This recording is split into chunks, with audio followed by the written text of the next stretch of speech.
তো বন্ধুরা, এই যে এইচপি ল্যাপটপ, এটাতে আমরা একটা স্ক্রিন পড়াবো আজকে।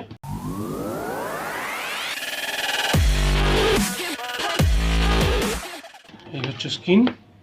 তো এটার থেকে একটু বড় আছে, কাটিং করে নিতে হবে।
দেখুন ফিনিশিং, সাইড সাইড টপ, এই সাইড বটন। আচ্ছা, ওপেন করে দেখাচ্ছি, দেখুন। Okay, glamorous look. বন্ধুরা, এরকম technology related videos, unboxing, reviews, computer related knowledge বা ল্যাপটপ রিলেটেড নলেজ এইসব জানার জন্য আমার চ্যানেলটাকে কিন্তু সাবস্ক্রাইব করতেই পারেন, টেক টুকটাক। আর বেল আইকনটাকেও প্রেস করে দেবেন পরবর্তী ভিডিও নোটিফিকেশনের জন্য। এই ধরনের স্ক্রিন কিছু লিঙ্ক আমি ডিসক্রিপশনে দিয়ে দেবো, আপনারা চাইলে সেখান থেকে অবশ্যই পারচেস করতে পারেন। আর এই প্রোডাক্টটার লিঙ্কও আমি ডিসক্রিপশনে দিয়ে দিচ্ছি।